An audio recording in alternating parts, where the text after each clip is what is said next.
Hey, everybody, this is Rachel Bork and Cassie Monger from Ascent Financial, and you are listening to the Legacy Leaders Podcast. Hello, welcome back, everybody. And you're going to notice things look a little bit different. So we've spent some time on our set. The first couple episodes, we were just getting started, and this is a work in progress, much like everybody's life. So we've got our set, and you'll probably see things change as we continue, but we're really excited to have things in a good place. Yeah, we never realized how much work goes into setting something like this up, right? It seemed like it was just such an easy task, but a lot has gone into it, and we're really excited for it to all start coming together. Yep, 100%.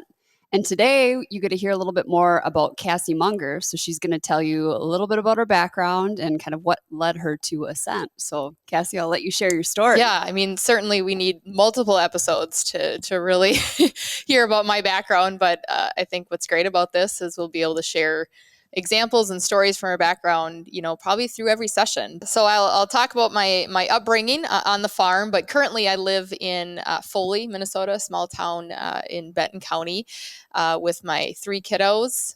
Youngest is a boy who's 4, my middle Savannah, and my oldest Gretchen, who's 13, and then also live with my husband, Gavin. So we live in Foley, Minnesota, not far from my family farm where I was born and raised. Grew up doing all the things as a kid, chores and throwing straw and hay and driving tractor, milking cows. I will admit I couldn't wait to leave the farm after I graduated high school. I remember my dad's favorite saying was, "You play, you pay." So that meant, milking cows in the morning, milking cows at night before going to sporting events. But, at the time I didn't appreciate it, right? Obviously today I appreciate a lot more and wish my kids, grew up without those experiences as well. I did leave, though, after high school, went to college, actually pursued a degree in criminal justice, which, I worked in the court system, certainly, learned some things, definitely, but definitely away from the agricultural space. So actually, as I was graduated high school and worked in the courts, graduated college, worked in the court system, for a handful of years, my dad called me and he's like, Cassie, had you ever considered coming back to the farm?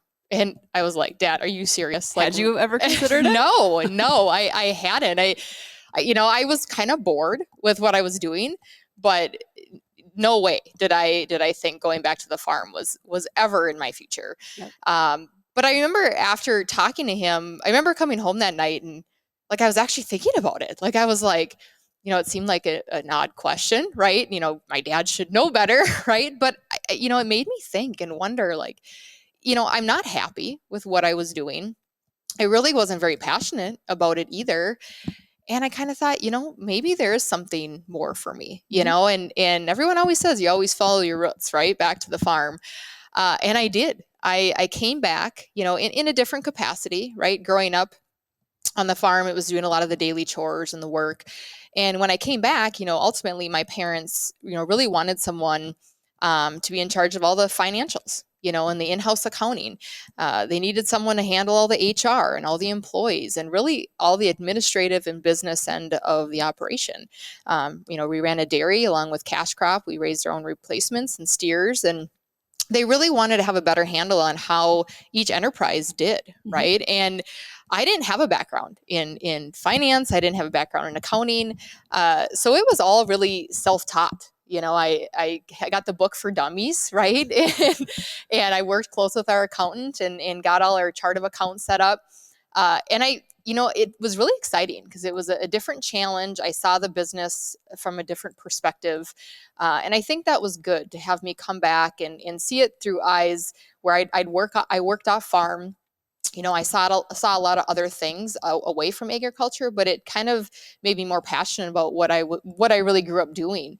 And I honestly, when I came back, I had no idea if taking over the operation was something in my future, but I knew I took a big leap of faith in coming back. And I'd say after a couple of years, I remember telling my dad the vision I had for our farm and the vision I had for, being potentially a future successor in the operation.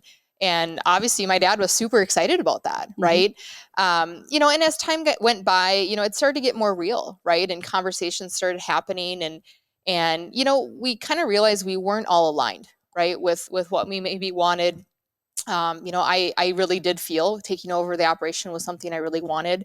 But at the same time, not everyone had the same goals. And so, there's more to that story, certainly, but I did decide to leave the operation. But before I left, I made sure I had the right people in place, that could take on some of those duties and responsibilities that I was doing.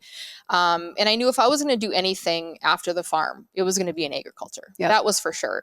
I ended up actually going to a dealership and specializing in robotics, and was an FMS specialist and worked with farms, utilizing that kind of technology.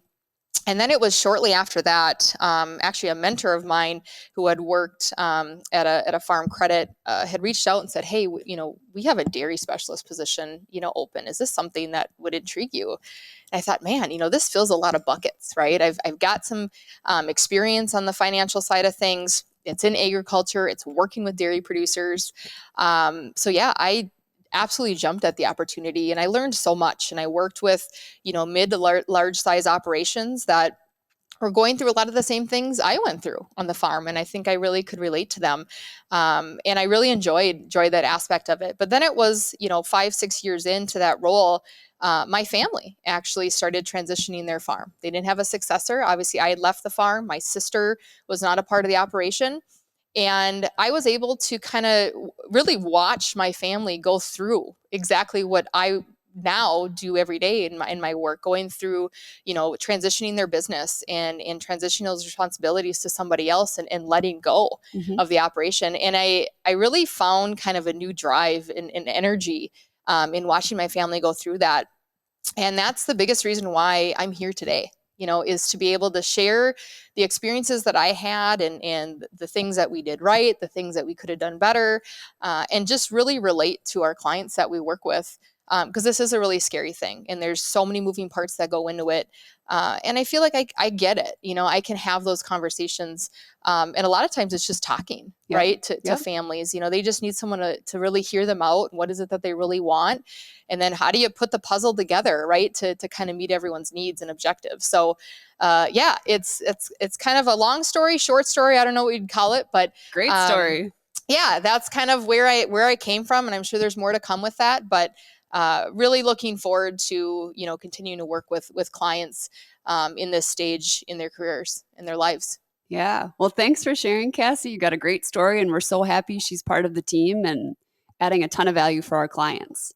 So that is all that we have for you today, and we hope to see you next time on the Legacy Leaders podcast. See ya. Thanks for joining us.